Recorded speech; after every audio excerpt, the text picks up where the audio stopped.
In Japan, election season has a familiar rhythm. Black vans crawl through quiet streets, loudspeakers blaring a candidate's name, and white-gloved politicians bowing deeply.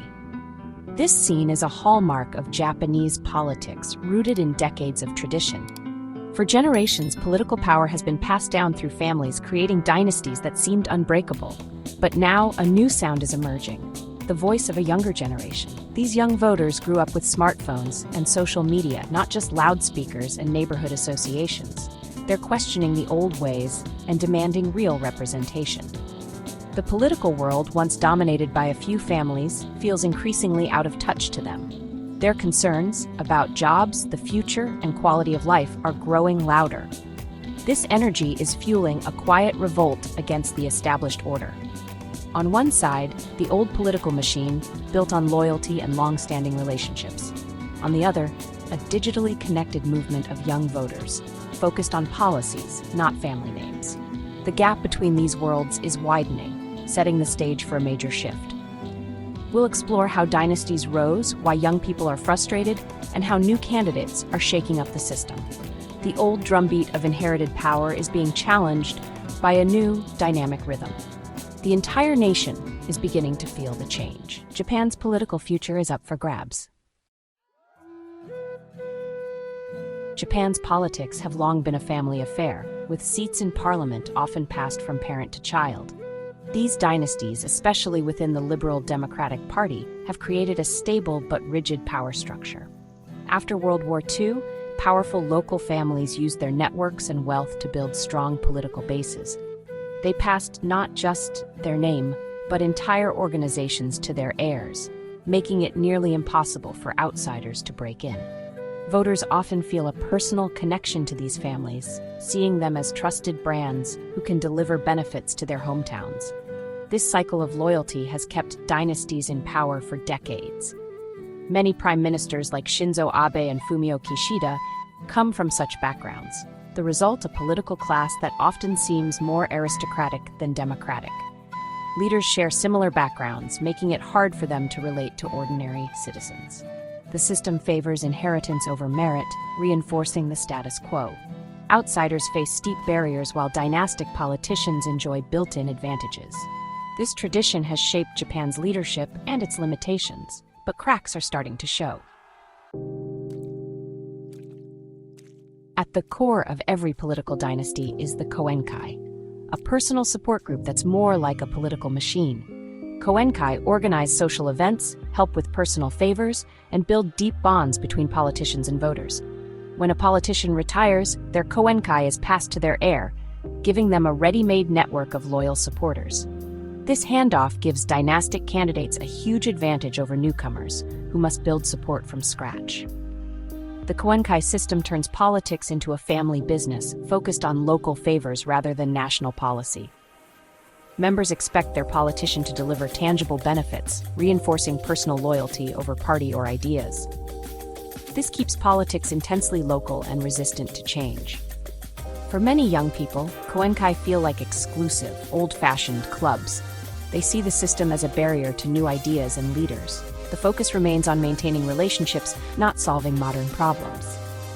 As a result, politics can feel closed and unchanging. Young voters, disconnected from these networks, want a more open, policy-driven system. The koenkai's grip is starting to loosen. Young Japanese feel disconnected from a parliament dominated by older men from political families. Their concerns, jobs, housing, pensions, are often ignored by leaders who seem out of touch. This disconnect has led to low youth voter turnout, not from apathy, but from a sense that their votes don't matter. The system feels rigged in favor of established families and their powerful networks. Young people face a tough job market, rising living costs, and persistent gender inequality.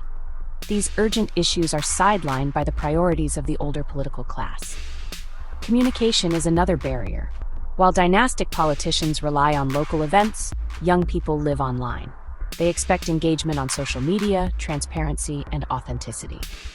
Traditional politicians' formal style doesn't resonate with a generation that values direct, honest communication. The result is a widening gulf between the old guard and young voters. Many young people feel politics is a closed game they can't join, but frustration is turning into action. In response, a new breed of political candidate is emerging: outsiders without famous family names.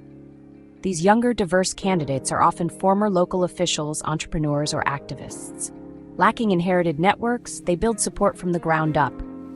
They appeal to young voters by promising fresh perspectives and real solutions. Social media is their main tool.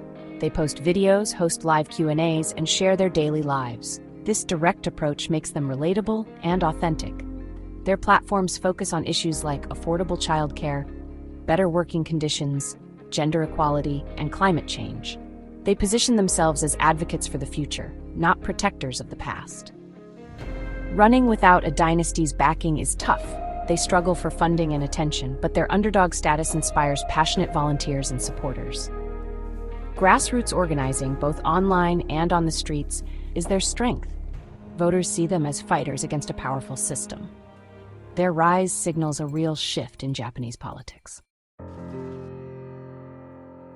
Recent elections have shown that dynastic power is no longer unbreakable. In several races, long-serving family politicians have lost to energetic newcomers. These upsets, though not yet widespread, are significant cracks in the old system. Young, independent candidates have mobilized first-time voters with savvy social media campaigns and a focus on local issues. Higher youth turnout is a key factor in these victories. Voters are choosing candidates based on merit and message, not family ties. Each dynastic defeat sends shockwaves through the establishment. It proves that a famous name and support machine are no longer guarantees. These wins encourage more outsiders to run and force ruling parties to pay attention. Even rural strongholds are seeing challengers make inroads by highlighting local decline. The desire for change is spreading nationwide. The political landscape is becoming unpredictable and more democratic. Several forces are fueling this generational revolt. Economic anxiety tops the list. Young people face stagnant wages, job insecurity, and rising living costs. They blame long-standing leaders for failing to deliver a better future. Social media has changed the game, letting new voices bypass traditional gatekeepers and reach voters directly. Young people can now organize, share ideas, and follow candidates online. This digital shift has leveled the playing field for outsiders. Social values are also changing. Younger generations value transparency, fairness, and merit over hierarchy and inheritance. The idea of inheriting power feels undemocratic to them. The lack of diversity in government by age, gender, and background makes the disconnect obvious. Young voters want leaders who reflect their society and concerns. The visibility of the problem has reached a tipping point. Challenger candidates can now point to the status quo and ask, "Is the best we can do?" More and more, the answer is no. Political dynasties see the threat and are trying to adapt.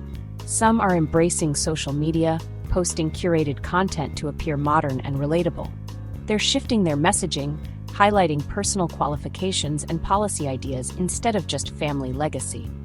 Issues like digital transformation and work-life balance are now on their agendas.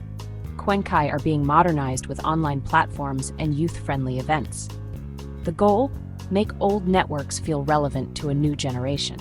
But many young people remain skeptical, seeing these changes as superficial marketing. A social media presence doesn't erase the advantage of inherited power. Real change would require structural reforms to open the system to outsiders. Most dynasties stop short of this, protecting their core advantage. The generational revolt can't be neutralized by style alone. Young voters want substance and real opportunity. Japan's political system stands at a crossroads. The tradition of dynastic power is facing its strongest challenge in decades. Young voters, armed with smartphones and economic anxiety, are demanding a more open and responsive system. Non-dynastic challengers are proving that victory is possible without a famous name. Each win chips away at the old order and inspires others to join the fight. The political environment is becoming more competitive and dynamic. Dynasties are adapting, but the pressure for real change is undeniable. Ruling parties must recruit diverse candidates and address youth concerns to survive. The days of inherited seats are numbered. Japan is moving toward a more merit-based, policy-focused politics. The future will be shaped by leaders who earn their place through ideas and hard work. The beat of Japan's political drum is changing, and a new rhythm is taking hold.